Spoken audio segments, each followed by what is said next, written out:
are go for liftoff in T-minus 30. Hit the record button.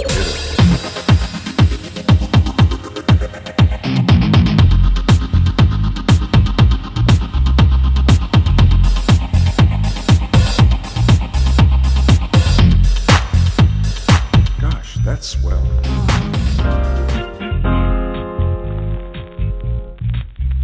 Well, I didn't see that coming. No, you did not, because we're going to be on the bus, guys. Get on the bus because we're talking to the founder of her own page on Facebook. I'm looking at it right now. It's called Tales from the Bus, and I'm talking to none other than Katya Duft. Welcome, Katya. Hello, thank you. Dobre utra. Dobre utro. And I just said good morning. Just for those that are thinking, yeah, right. it's all safe here. So welcome to the show. This is Italo from Italo's Black Talk Radio, and just to give you a little backstory on Katya and her storytelling group that she created. I met her during a performance of Jonathan Tipton Myers at the Hollywood Fringe Festival. I think it was last year, Yes. if I'm not mistaken. So basically I met her there, but I had already seen her before, or we had crossed paths before, and I just didn't know that she was herself a storyteller. Anyways, I saw the show. It's called Weird Traffic, and it has to do with rideshare, Lyft and Uber, and how people are moving, in LA and elsewhere. But after that, I saw her again at the monthly event, or is it bi-week? I think it's once a month, with Scott Schultz. He has this storytelling show that he's had for a few years now. And the name of that show is, I forget, Busted. Stories from the Bus, right? Busted. Oh my God, no, how could I forget? The storytelling show is Busted, and my blog is Tales from the Bus. Yeah. Okay, cool. So it's Busted. It's basically stories from people that don't drive, and they take public transportation, and they get around. Believe it or not, they get around without a car in LA. Right. Yes, you heard it right. It's impossible, right? But it is possible, because when you go see them, you're like, oh, yeah. And I guess I have a story. Everybody has a story about taking public transportation, and you don't even know it. So, anyways, welcome to the show. And tell us a little bit of why do you start, what made you start doing the storytelling? Oh, yeah, yeah, that's a pretty interesting story. So, I moved to America like 16 years ago, and in the first 5 to 7 years, I was, even though I was fluent, I wasn't comfortable writing in English. And at some point, I was like, I really feel better writing now. What should I choose as a subject? And then I realized I'm the only one of my friends who takes a bus, a bus and train and the public transit. And I realized, that's kind of a new sort of theme that nobody really covers in their writing. So I created this group, Tales from the Bus, on Facebook. And I didn't know how to advertise it, but I would just pretty much look for similar groups, post on LA Metro website. And this way I got some audience, and I started writing these short posts about what happens to me on my trips. They wouldn't be long. They usually were like, I don't know, it would take you from 1 minute to 5 minutes to read them. And they started getting good feedback. They thought, that's nice. That's a sign of me, that I need to continue. And about 2 or 3 months into me writing my blog, somebody contacts me and says, have you heard of this guy Scott Schultz who runs those monthly events in Echo Park? It's the show called Busted, where people talk about their public transit experience, and that was exactly 5 years ago. And I said, okay. "Oh my goodness, that sounds just like my kind of show." And I had never done storytelling before, so I was like, "Oh, I don't know, maybe I should read a story or something." So somebody connected me with Scott, and he was very enthusiastic, and he said, "Yeah, I'd rather you don't read, but tell a really short story, but we are not like a reading event, so do your best." And I thought, "Oh, it's okay." So I picked 3 of my shortest stories, and I told all of them in succession, and it took me about 7 minutes. And for the first time, it was pretty good. And he said, "Oh, yeah, and I really liked the audience." I remember that very first time there were maybe 30 people in the audience, and they were all very friendly and encouraging. And so I really enjoyed the first experience. And Scott said, "Oh, I'll book you again." At the time, he said, "Oh, maybe it's just a show. I'll keep going for 1 year or something." But guess what? It's 2019, and it's been 6 years for him, 5 years for me, and it's still a monthly event. And I tell a story at about each one. No, maybe I miss an occasional one when I'm out of the country or something. And the good thing that once I did Busted for a year or so, I was thinking I should try other events. I should do competitive storytelling the most, which I started doing too, and I'm still doing that. But I credit Scott for encouraging me, to start it and to continue it. So that's pretty much the story. He's a great guy. And I had met him before. I met you and Jonathan. he was great. He was usually going to other open mics as well. Right. So I think that's how I met him. And then I met you going to Busted. And I drive. I drive for Uber and Lyft now, but I didn't think I would have an experience. When they ask you at the end, he asks the audience to share something from your public transportation days, and if you are doing bus, or if you're doing train, or if you're doing horse riding, or if you're doing scooter, whatever you're doing, right? So, but I, like yourself, you're from Russia, and you have great transportation in Russia. I mean, I was so impressed when I went to St. Petersburg last year, and I took the metro. Yeah, that was an experience right there. And I mean, Russia has nothing to envy here, and anybody here in LA, because their train system is amazing. It looks like you're walking into Macy's, or you're walking to just a fancy. They have sculptures, and they have chandeliers, and they have marble floors, and I'm like, what am I walking into? This is amazing. They don't have any, and it's not like here where you have, not like New York, I should say, where you have performers, and you have stores, and you have a lot of action going on inside the metro. And in Russia, it's not cool to do that, and they have security, and it's just an experience for me. It was like, okay, I feel safe. I don't know why. I'm in a foreign country, but they make you feel that you're safe. You're walking into a train station, and you better not be carrying a gun. And oh yeah, there is police everywhere. That's true. Yeah, and it gets cleaned consistently. Like there are cleaning people work in the stations during the day. That's why Moscow and St. Petersburg subways always look so clean. Yeah. And so anyways, let's jump right in, because I know you have stories to tell. What would you like to share today?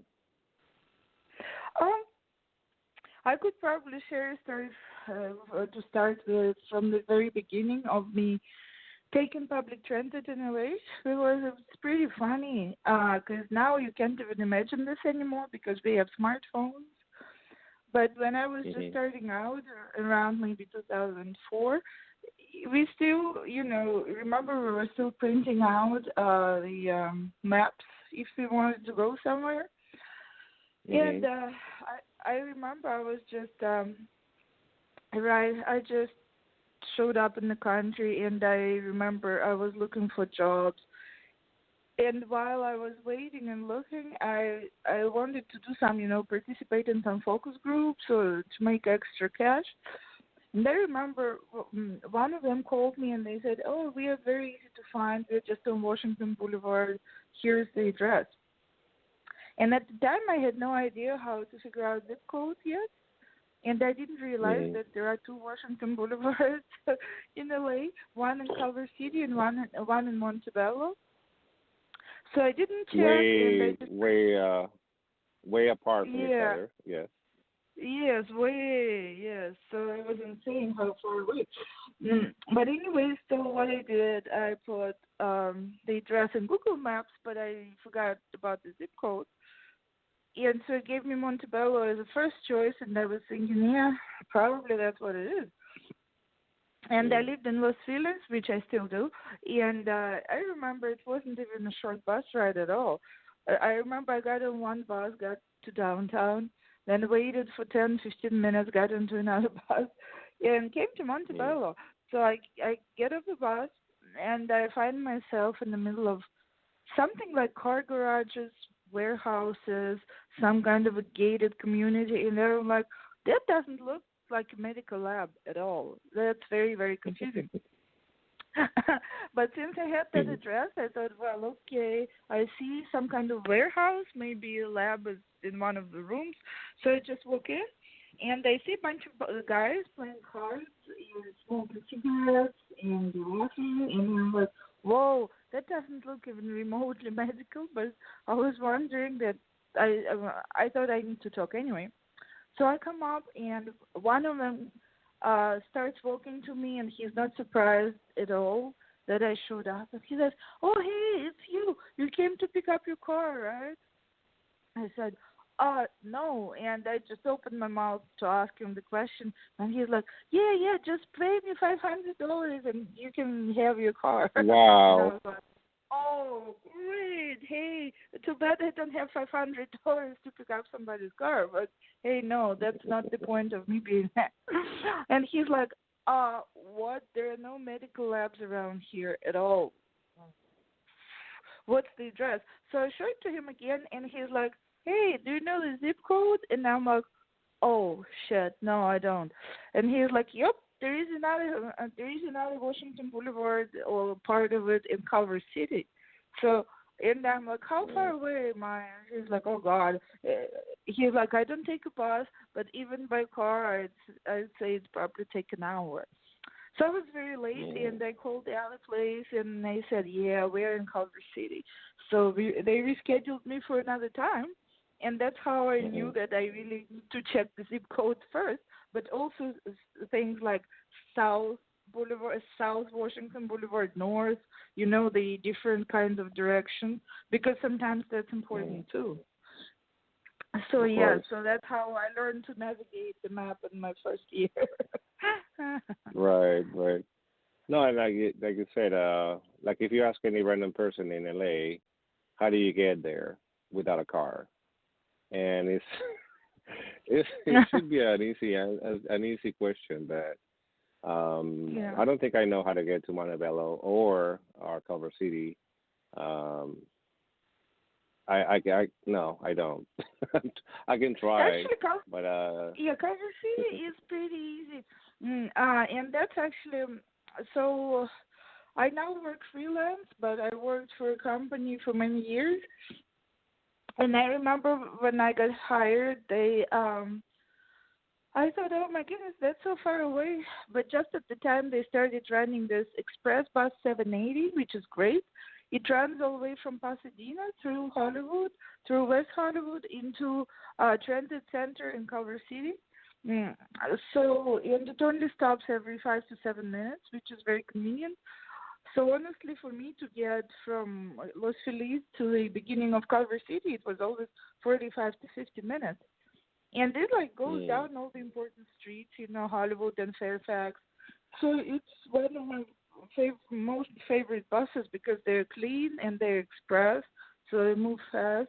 The only problem with this bus line is that they stopped running at 7 p.m. Oh. And I know a lot of people tried to, argue with that and wrote to LA Metro saying, can't you continue running them through midnight or something because it's such an important line?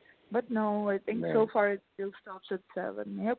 So for me, it was always trouble. Like if I don't make it by that transit center by 7, then I have to take a slow bus home. So yeah. You're out of luck.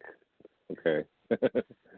Yeah. I mean, it's kind of sad that we don't have a way to get around without a car. I mean, luckily we now have Uber and Lyft and everything, but it's still, for those people that can afford it and they're doing it on a daily basis, and, God forbid you work until 7:30 or, yeah. So, yeah, that's unfortunate, right? Yes, but then this nice alternative happened, which is Expo Line, which was funny because when I moved here first, I remember talking to a driver on the bus about possibilities of getting to Santa Monica, and he told me, well, now there is an express bus running down Wilshire, and there is one on Santa Monica Boulevard, but it's taking so long, like 2 hours. And they said maybe one day they'll build, light rail line from downtown. And he said, not in our lifetime, honey, he said. And funny enough, within 10 years, we have Expo Line, which is great. And it runs from downtown 7th Street to all the way to Santa Monica, and it takes about 45 minutes. So it's not bad. And it's a nice alternative to a bus for sure. Yeah. I haven't taken that Expo Line yet. The only line that I've taken is Red Line. That goes to, that's basically from the valley, because the valley is not communicated with any other part of the world. So we have to figure out how to get over the over the hill on the 405 freeway, which just takes forever in the mornings, or the other route is 101, which is even worse. Like it took me, I think I told you, it took me 2 hours and a half one day when I was trying to get a customer from Woodland Hills to the airport. Now, had I followed GPS, I realize now that had I followed GPS to the T, I would have made it on time. But I thought I was smarter than the GPS, and so that was my mistake because I was thinking, I'm like, no, GPS is wrong. Come on, you can get there in 45 minutes, right? And so it took me 2 hours and a half to realize I was wrong. And sometimes GPS knows best. Yeah, that's true. No, I know. Yes, the valley always seems a bit disconnected, even though they have this. I think they have orange line or something for the valley. Yeah, red line. They have the orange line. Yeah. Orange line. It still seems a bit disconnected. It's a bus. Yes, it's a bus. Yeah, you're probably thinking it. But yeah, we still need a metro, like an actual metro line in the valley. I mean, we have not only do we have Woodland Hills area and Van Nuys and Reseda, but we have the other side of the valley, the East San Fernando Valley. The only way to get there is I think Metrolink. Metrolink. Like if you go to Chatsworth or and so it should be easier to get to the valley, but it's really not. Or if you want to go to Six Flags, or if you want to go to whatever, Valencia or Palmdale or any of those places, good luck. Oh yeah, that's much harder. Yeah. Yeah. So only if you live around central LA, you're probably okay getting around by bus. But yeah, for some parts, it's a little complicated. But the other thing that could be actually could be helped is running buses and trains more often, because right now most of the trains run every 10 to 20 minutes, and buses sometimes, sometimes they wait half an hour, sometimes more. So it would be nice, Right. to have them maybe every 10 minutes, and that maybe ridership would increase, because the latest I read on the news is that the ridership, falls again for LA Metro, that fewer people take buses. I guess it has to do with the fact that they don't run very often. Yeah. Right. Well, and one Yeah. thing I noticed in Russia was that even the bus stops, they have the time of arrival, and I was like, how do Yes. they know? I'm like, Mhm. I was just floored. I was like, oh wow, they know how long it's gonna take for the bus to get here. I thought that was Right. amazing. I'm like, wow, okay. I mean, you're out in the Yeah. cold too, and freezing, so you're like, oh, it better be here, and it was. Um, yeah, my experience with Russia is similar to Peru, where I grew up too, and you don't enter the bus through the driver's side. That's Mhm. a big no-no. You enter it from the middle, because that's Ah. where you Uh-huh. pay the attendant, right? But Right. and then the driver has a glass. Like, he's not even allowed to talk to you. Like, you want to ask him a Ah. question, good luck, Yes. because he has a glass that divides. Yeah, and I'm like, well, what do I better know how to get to this place. And but then I Right. realized the assistant is in the middle side of the. I'm like, oh, okay. And I'm like, dobre. I don't know how to say anything. It was just That's funny. funny. Though it has some Yeah. positives, because, for example, in LA, the driver is right in front of you, and a lot of people get on the bus and they keep talking to drivers and distracting them from the road. And sometimes drivers say, "Hey, I'm actually working right now. A step behind the yellow line." But some people Mm. insist on talking, and it's kind of annoying. I mean, it's not enough reason to call the police, but also sometimes the drivers get very distracted. So it's kind of nice, Right. because even if the driver can't tell you, can't give you any advice, there are other passengers who usually know where they're going, and most likely they can help you just as well without distracting the driver. Yep. Right. So what's the craziest passenger's story that I know you have a few, but I know you Uh-huh. shared a few in the on the busted, but is there anything that stands out, like a crazy person? Oh, crazy people.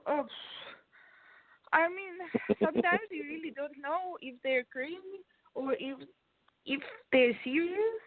Sometimes it's really hard to tell. Like one time there was a guy he was wearing some badge, but I couldn't tell if it's a serious badge or if he's some kind of imposter.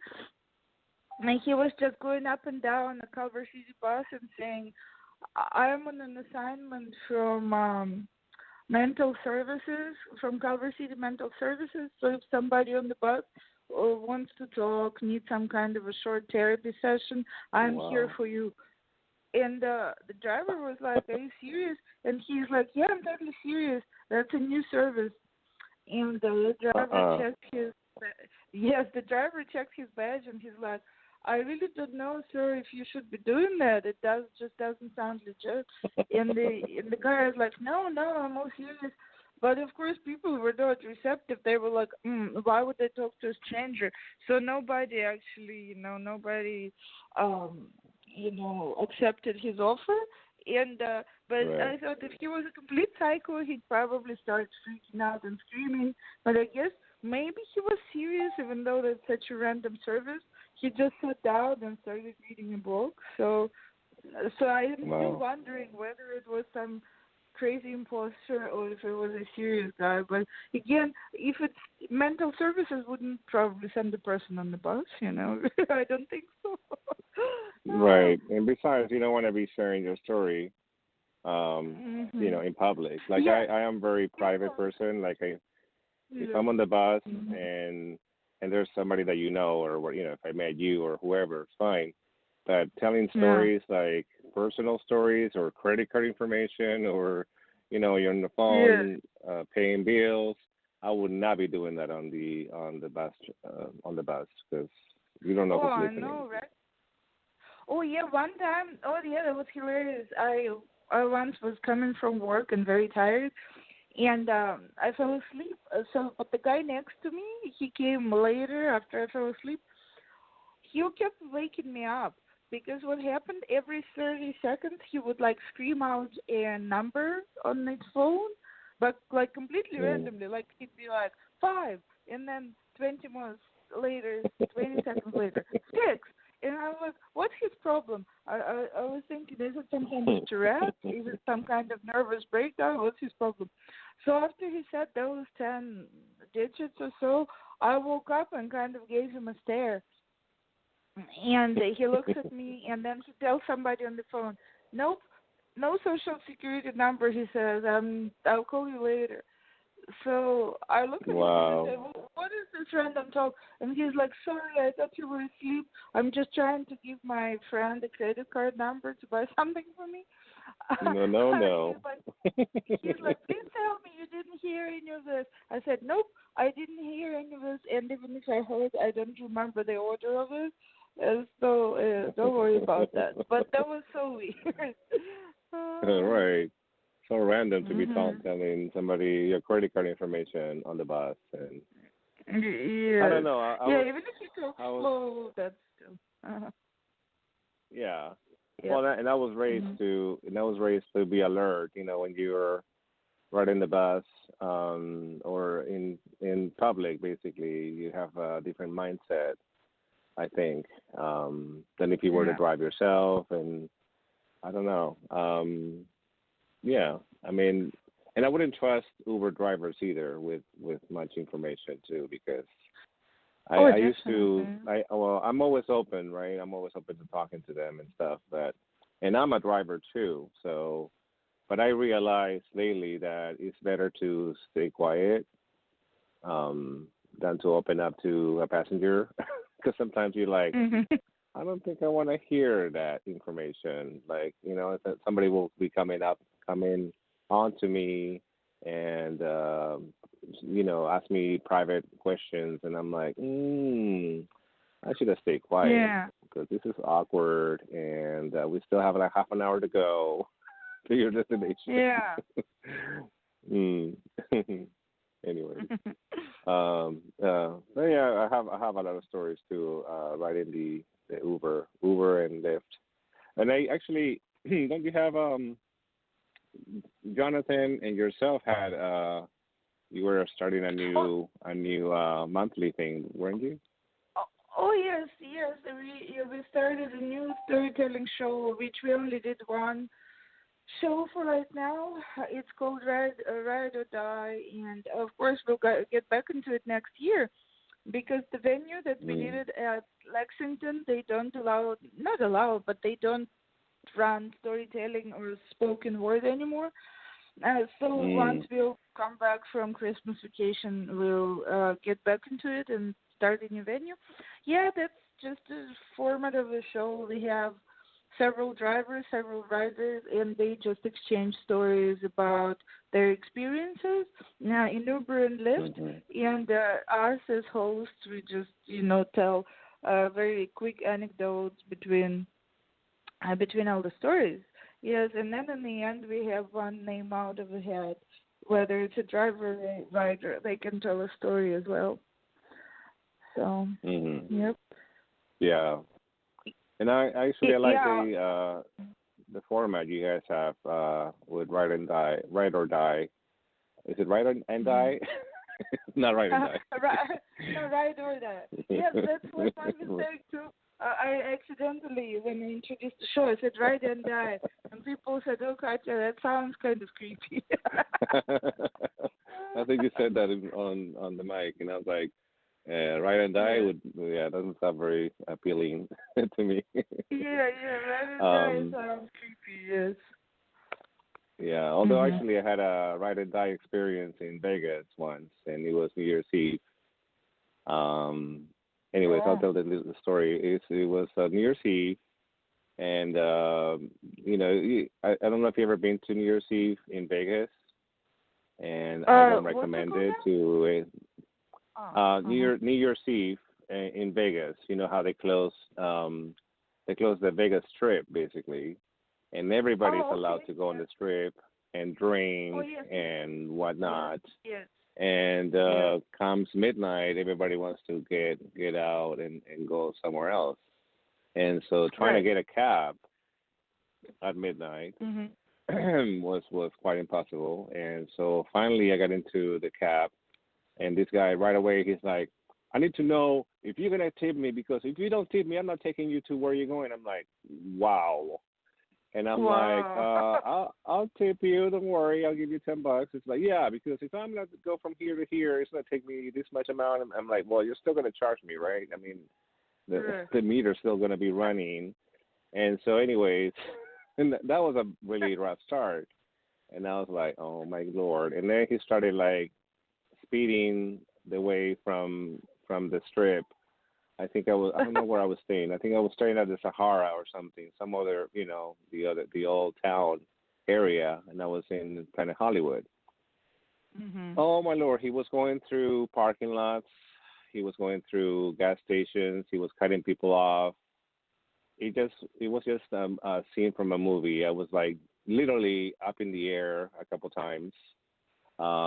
He almost ran people over, and I was like, if I can make it to my destination, that would be great. If I want to make it alive, right? And that was trying to calm Sure. him down, but this guy was like really. I think he was Russian, to be honest. He was like going, he's going off on people, and I was like, angry driver. Oh, okay, I think we're gonna make it. And by the end of the day of the ride, I did give him a tip because we made it in I don't know how we made it to Sahara on time. But yeah, it was. Wow. I would never do that again. That was my nightmare experience taking a cab. Um, Oh God. that was before Lyft Mhm. or Uber too. But yeah, it was Yeah. crazy. Did you have a chance to take a cab in Russia? I did, but You. luckily there was somebody that spoke Russian. He spoke a little English, but I could tell like he didn't want to talk to me, and so Right. that was okay. Um, Oh. Yeah, because sometimes that captain when now it's pretty much banned to use a non-professional taxi driver in Russia. Uh, so now they can cheat you out of money. You pay whatever the system asks you to pay. But in the old time, at times it was pretty easy to just, flag any driver on the road and they would give you a ride. And the problem mm, was when they heard English speech, they would always overcharge, which I think is terrible. But mhm, what I always told my friends or whoever visited me or whoever I worked with in Moscow or St. Petersburg, I always said, don't say a word, please, because if they hear English, they'll overcharge. So, uh, so I would always get in the car, and drivers would be like, "So, who's your friend? Why is he silent?" And I'd say, "Oh, they're from mm, Yugoslavia," because from former mm, Yugoslavia, because it's not a very rich country. Or I'd say from mm, Armenia, or like I would name a mm. country that is not like America or England. Right. And one time, yes, and one time a person that I gave warning to forgot about it and started speaking English. And Oh. the driver immediately caught up and he said, "Oh, American, English, or whatever." I said, "Why? Why do you care?" And the Mm, driver is like, "I don't care what country. I just know it's English so that you guys have money. Why are you lying to me? Why did they charge you so little?"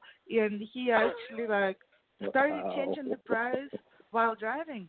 And they said, "Sir, it doesn't matter. I'm Russian. I'm paying Russian rate. It doesn't matter." So, anyways, when he drove us Wow. and dropped us off in St. Petersburg, he came out of the car and started like pretending that he's about to punch us in the face. He like started Wow. jumping around us like a boxer and saying, pay more, you need to pay more. And so my guest got really angry and started chasing him and screaming like, go away. So the driver jumped in the car and went away. So it was hilarious. No, my goodness. Right? No. Thank God I didn't do that. Well, I didn't say anything in the ride. Maybe my because I was with a producer. I was working on the show, and the producer of the show told me, she's like, yeah, I'm gonna get in the cab, but I don't. And I was talking in English. So I don't know. Maybe that. I don't know. Maybe I shouldn't have opened my mouth. Yeah, it's always safer because you never know. I feel like it's one of they always say Russians are hospitable, but when it comes to taxi drivers, it's like the complete opposite. But they try to rip you off. This is awful. Oh my goodness! So good advice not to. Don't speak English. Pretend that you're a deaf mute, and you just need to go from A to B. Speaking gestures, yes. That's hilarious. Yeah, thanks for the advice. No, in Mexico, I heard a friend of mine. He was going to Mexico because he was selling the property, right? And then so, anyways, they get to Mexico, and I forget where in Mexico it was. I think it was Zacatecas. Anyways, but there was Guadalajara. I remember Guadalajara. So he got to the taxi, and then all the way, because they told him where to go, all the way there, his father, my friend's father, started spewing the guts, spewing everything about how we're going to sell the property, and we have this property, and blah, blah, blah, we're going to have this much money. So anyways, he was like telling the taxi driver how much money he's going to have out of this house or property. And and my friend was like, Dad, shut up. Dad, like he was in the back seat. Yeah. And so the driver ended up taking them to another place where they were not even familiar with. And then my friend was like, hold on a second. Where are we going? Like, where are you taking us? And then so he noticed that the driver was like getting nervous, right? And luckily, there was suddenly there was a cop behind them, a police car. He started following them and stopped them. And then the police asked him, he's like, where are you taking these people to? And then he told them where, or my friend told him, hey, we're going here, and this guy's taking us somewhere else. He's like, you're on the opposite side of town. Like, why are you taking them to? Like, this is not where they're supposed to be going, right? And the guy's like, yeah, I know, but I got nervous and I got distracted. And he's like, no. And then the police follow them. He's like, you're gonna get on the road. I'm gonna follow you all the way to where they're supposed to be going because you're on the opposite side of town. Oh God. And so my friend and his mother were in the back seat praying because they're very religious and they're like, thank God, oh my God, we're like saved by the police car. Because you don't want to tell your story to a taxi driver. You don't know who you're gonna get, and especially in Mexico or a foreign country. Or Russia. So it's best not to. Well, or Russia, or Peru too. Peru is the same thing. Very corrupt people. Sorry. We're corrupt. But it can happen here. It can happen in the U.S. You never know. Oh, yeah. No, people play tricks with you all the time. It's like, I remember when Uber was just starting out, like 5 years ago, you didn't know your total, what you pay until the end of the trip. So what happened is that a driver picked me up, and I didn't sleep well at night, so I fell asleep. So he started taking me the long road, which is awful because, like, what do you think? I don't know my own, my own way to work. So I wake up, and instead of, getting on I-10, he's taking me the long way, and I can see that I'm like, we drive by Watts or something. So we're like far away the other way. And I can see that it's going to be some huge amount of money, like almost $30 more than I pay. So I start screaming at him, and I say, hey, why are you taking me a long way? And he screams back at me, and he says, I know, it's the map that shows that. This is awful. And I tell him, I'll call the police on you. And he's like, what will police say? Police won't say anything because I'm not committing any crime. And I start thinking, I really can't let him rip me off like this. And back then I didn't know that you can write to Uber and complain. Or maybe this service wasn't working again because it was literally like the first year of Uber. So what I did, I called my office, and in my office were already wondering what's happening. Where are you? Why are you so late? So, and I talked to a guy from my office, and I said, can you grab 2 more guys and come out and help me with this driver? And just tell him that you're Russian mafia. And they said, and my coworker says, what? And they said, I said, this guy is an asshole and he owes me $30.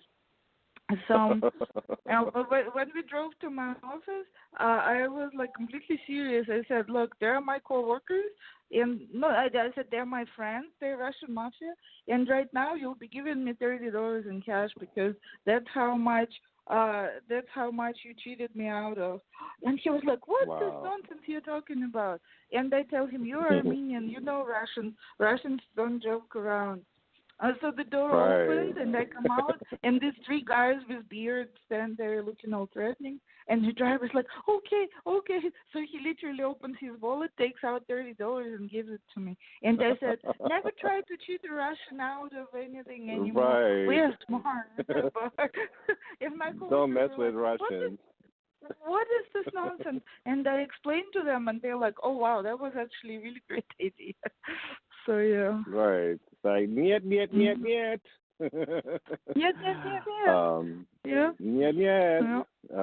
Anyhow, this has been very fun. I can't believe it's almost 45 minutes, but I have to wrap it up. But you know what? It was such a fun story. Every story was fun today. But you know what? We should be doing this more often because we have a lot of followers from Tales from the Bus and also from Busted. So I like to bring them one by one to my Uber ride and and then basically run with it, see where the stories take us, right? But everybody has a story. Everybody has a different take on it, and so yeah, this will be pretty cool to do. But before I forget, I want to remind people. So you go ahead and go to Facebook. It's Tales from the Bus. Or if you want to see Katya live, you can go to Busted. And it tells I think it's called Busted. That's it, and on Facebook. But I'll put the link below, so you'll be able to follow her. Okay, thank you. You're welcome. So once again, spasiba. And what else do I know? That's it. That's all I know. And bye. I don't know. Oh, taka. No, taka. Paka is bye. Paka, correct. That's right. Okay, well, paka to you today. And thanks for calling. And we're going to take it out with You Didn't See That Coming. We are go for liftoff in T-minus 30. Hit the record button.